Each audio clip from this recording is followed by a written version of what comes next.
Hello and welcome to the premiere debut episode of ILoveGay Views. I'm Matt Scalarud, your host, and what we're going to talk about today is a story that it's no secret. LGBT bars across the country and around the world have been hit hard during this past 12 months with COVID, the pandemic, quarantine, and shutdown. So if you haven't noticed, there's article after article all over online, in print, that really kind of documents a lot of what's going on across the country. And in addition, it really kind of shows how bars are fighting back and they're adapting and they're coming up with different alternative ways to be able to survive over this past few months.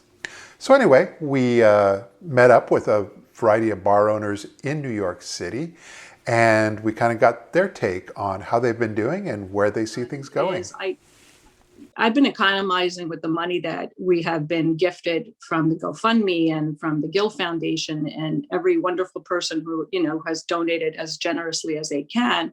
Yeah. So I want that money to go far with supplies, paying the employees, paying the bills and so forth.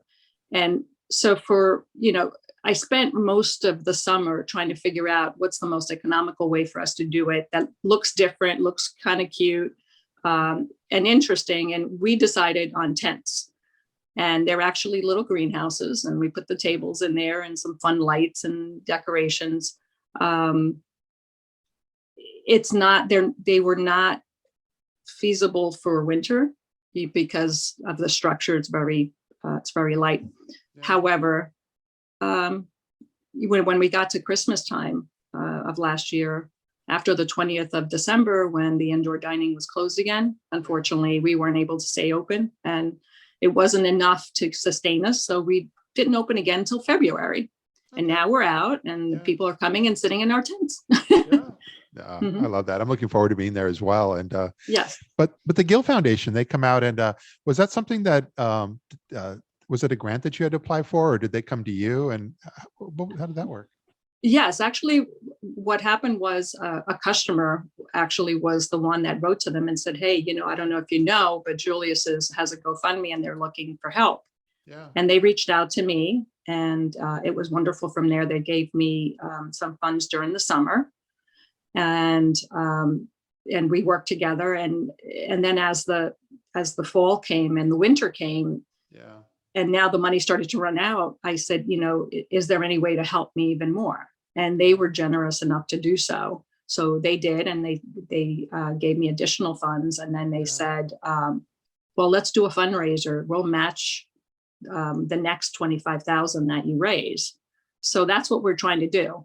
Okay. Is actually raise money for that, for them to match it. Absolutely. Yes, because even last year we tried to reopen, and then because for the Alibi example was very interesting because we were not a restaurant per se, so we're not serving food, we're not delivering food, people were not picking up orders from us, so we had to adapt. We had to add a small appetizers menu, for example.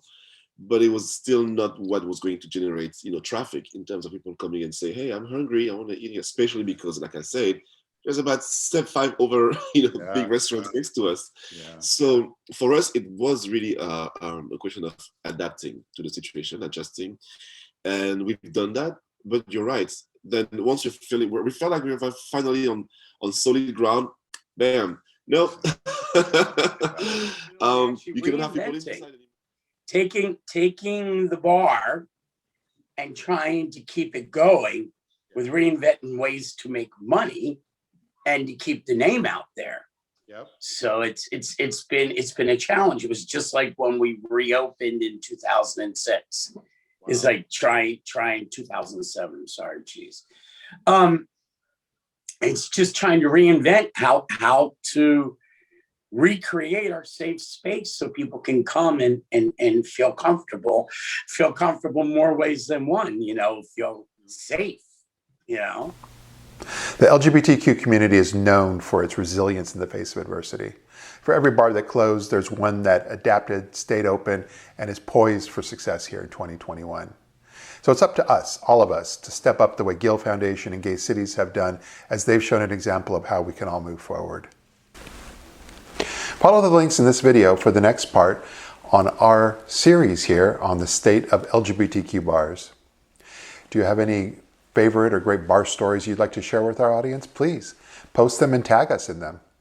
And also just make sure to stay tuned as we tackle additional controversial, exciting topics here on this new series, I Love Gay Views.